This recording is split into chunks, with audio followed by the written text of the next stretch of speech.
Hello students, business study class 12 का second chapter principle of management में आज हम लोग आगे का सेगमेंट पढ़ेंगे जो है आपका techniques of scientific management. And scientific management किसके द्वारा दिया गया था? तो टेलर के द्वारा दिया गया था। इसी कारण उनको फादर ऑफ साइंटिफिक मैनेजमेंट भी कहा जाता है। ठीक है, F.W. टेलर यानी फ्रेडरिक विंस्लो टेलर। तो इन्होंने सबसे पहले जो है एक मैनेजर जो फैक्ट्री में काम करता है उसको दो हिस्सों में इन्होंने बांट दिया। दो हिस्सा कौन कौन सा था? तो एक था प्लानिंग इंचार्ज का और एक था आपका प्रोडक्शन इंचार्ज, यानी कि एक प्लानिंग को देखेगा और एक प्रोडक्शन को देखेगा। प्लानिंग इंचार्ज को भी 4 हिस्सों में और प्रोडक्शन इंचार्ज को भी 4 हिस्सों में बांटा गया। प्लानिंग इंचार्ज के 4 हिस्से कौन कौन से थे? तो एक था इंस्ट्रक्शन कार्ड क्लर्क, नाम से जाहिर, एक हो गया रूट क्लर्क, एक टाइम एंड कॉस्ट क्लर्क, एक डिसिप्लिनियर। और प्रोडक्शन इंचार्ज में भी 4 था। एक का नाम था आपका गैंग बॉस, एक था स्पीड बॉस, एक रिपेयर बॉस और एक आपका इंस्पेक्शन। ठीक है, ये सब मिल करके आपका फंक्शनल फॉरमैनशिप कहलाता है। अब आइए जानते हैं फंक्शनल फॉरमैनशिप में। जैसा कि मैंने बताया कि फंक्शनल फॉरमैनशिप के अंतर्गत जो मैनेजर होता है, ठीक है, उसको क्या किया जाता है? तो उसको सेपरेट रखा गया है और सेपरेट रखने के लिए उसको 8 हिस्सों में बांटा गया है, जिसमें से 4 प्लानिंग का हो जाता है और 4 एग्जीक्यूशन या प्रोडक्शन का 4 हो जाता है। ठीक है, इस 4 हिस्सों में बांटा गया। भाई प्लानिंग इंचार्ज, प्लानिंग इंचार्ज में सबसे पहला है आपका रूट क्लर्क। रूट क्लर्क का काम क्या होता है? तो ये जो है प्रोडक्शन को एक सीक्वेंस में या सही तरीके से रखा गया है कि नहीं, वो लिखता है to specify the exact sequence and route of production. जो उत्पादन हो रहा है वो सही गति से हो रहा है या सही अंतराल पर हो रहा है या नहीं हो रहा है, ये काम होता है रूट कलर का। सेकेंड, इंस्ट्रक्शन कार्ड कलर, ये क्या होता है? तो ये रिस्पॉन्सिबल होता है आपको इंस्ट्रक्शन देने के लिए, ये वर्कर्स को जो है काम करने का इंस्ट्रक्शन देता है। Third, time and cost colour, time and cost colour एक चार्ट तैयार करता है टाइम और कॉस्ट का। ठीक है, जितने भी जॉब कर रहे हैं उन सब का एक कॉस्ट शीट और टाइम टेबल तैयार करता है। सॉफ्ट डिसिप्लिनियर, ये इंश्योर करता है डिसिप्लिन को या किसी को कोई फोर्स न दिया जाए और कोई ऐसा रूल भी न थोपा जाए, लेकिन सब अपने अपने खुद से जो है वर्कर जो है मिलजुल कर काम को करे। प्रोडक्शन एग्जीक्यूशन इंचार्ज भी 4 होता है। गैंग बॉस, गैंग बॉस किस चीज़ के लिए होता है? तो वो रिस्पॉन्सिबल होता है जितने भी मशीनरी या टूल्स है उनको तैयार करने के लिए काम, यानी काम के शुरुआत के टाइम मशीन और टूल्स को जो है वो तैयार रखने का काम गैंग बॉस का होता है। स्पीड बॉस का काम क्या होता है? तो वो टाइमली और एक्यूरेट काम को समय पर कंप्लीट करवाने के लिए, ये स्पीड बॉस का काम होता है काम को सही समय पर समाप्त करवा लेना। रिपेयर बॉस का काम होता है जो मशीन लगे हुए हैं या जो टूल्स हैं उसकी कंडीशन जो है वो काम के लायक बनी रहे, यानी कि काम के समय उसमें कहीं कोई गड़बड़ी ना हो, इसको पहले ही दूर करना रिपेयर बॉस का काम होता है। इंस्पेक्टर का काम क्या होता है? वो क्वालिटी देखता है काम का कि क्या उसकी क्वालिटी अच्छी हो रही है या नहीं। तो ये था आपका फंक्शनल फॉरमैनशिप। सेकेंड आता है standardisation and simplification of work. अब जो काम करे वो उच्च स्तर का होना चाहिए और उच्च स्तर के साथ साथ जो सर्विसेज होनी चाहिए वो आपको अच्छी होनी चाहिए। तो स्टैंडर्डाइजेशन का मतलब क्या होता है? इसका मतलब होता है क्या चाहिए कि प्रत्येक बिजनेस एक्टिविटी जो हो उसमें स्टैंडर्ड है ना, स्टैंडर्ड डेवलप करना यानी अच्छी क्वालिटी डेवलप करना। जबकि सिंप्लीफिकेशन का मतलब होता है उन सब चीज़ों को हटा देना, ठीक है, जो जिसके कारण प्रोडक्शन या सर्विस प्रभावित होती हो, उन सब चीज़ों को हटा देना। इससे क्या इसके परिणाम होते? इसके परिणाम के स्वरूप आपका जो लेबर का कॉस्ट होता है उसमें बचत होती है और मशीन और टूल्स इन सब चीज़ों में बचत होती है।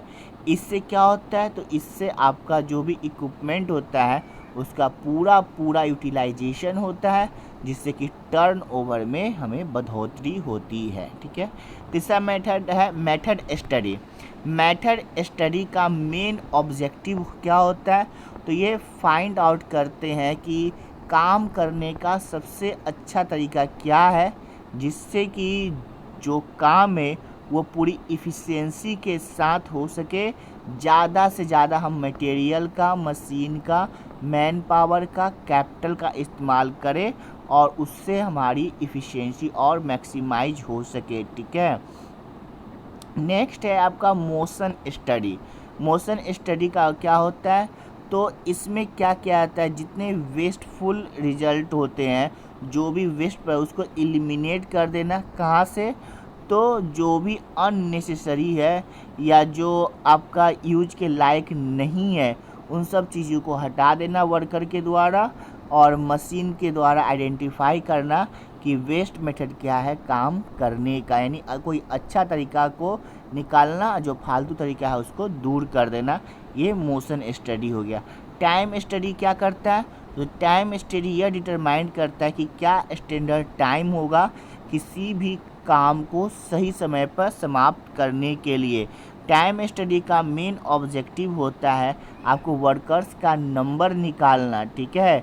और जो काम कर रहे होते हैं या जो आपको उस स्कीम में लगे हुए हैं, उनका लेबर कॉस्ट निकालना। अब फैटिग स्टडी का मतलब क्या होता है? फैटिग स्टडी का मतलब होता है आपको एक ऐसा समय और फ्रीक्वेंसी सोचना, जैसे कि कुछ काम हो गया तो काम करने के बीच में एक अंतराल, इंटरवल होना चाहिए, ताकि उस बीच में जितने भी वर्कर है वो थोड़ा सा रिलैक्स कर सके और अपने स्टेमिना को फिर से बना सके, ताकि वो आगे के काम को अच्छे तरीके से कर सके। इसको फैटिग स्टडी कहते हैं। अब डिफरेंशियल पीस वेजेज सिस्टम, मतलब जो इफ़िशिएंट वर्कर है, जो स्किलफुल है, उसको ज़्यादा देना, और जो कम है उसको प्रोत्साहित करना, उसको मोटिवेटेड करना। मतलब ये हुआ कि अगर जो ज़्यादा अच्छा काम कर रहा है तो उसको ज़्यादा अच्छा वेजेस दे देना।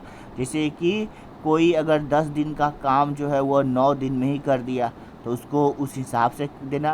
लेकिन कोई 10 दिन का काम 12 दिन करता है तो उसको थोड़ा कम देना, ताकि वो आगे मोटिवेट हो सके। एक एग्जाम्पल दिया है, जैसे क्या दिया, स्टैंडर्ड टास्क जो था 10 यूनिट का था और रेट था 50 रुपया पर यूनिट प्रोडक्शन अगर 10 यूनिट तक होगा तो, और अगर उससे कम अगर होता है तो उसमें वो 40 रुपये पर यूनिट मिलेगा। तो वर्कर ए जो है वो 11 यूनिट प्रोडक्शन कर दिया, जो कि 10 यूनिट से ज़्यादा है, तो उसको 50 रुपये के हिसाब से 550 रुपया मिलेगा। वर्कर बी ने जो है 9 ही यूनिट प्रोड्यूस की, तो 10 से कम, इसलिए उसको 40 रुपये के हिसाब से 360 मिलेगा। यहाँ पे 190 रुपया जो हो गया वो कम मिला है वर्कर बी को, तो वो मोटिवेटेड होगा। ठीक है।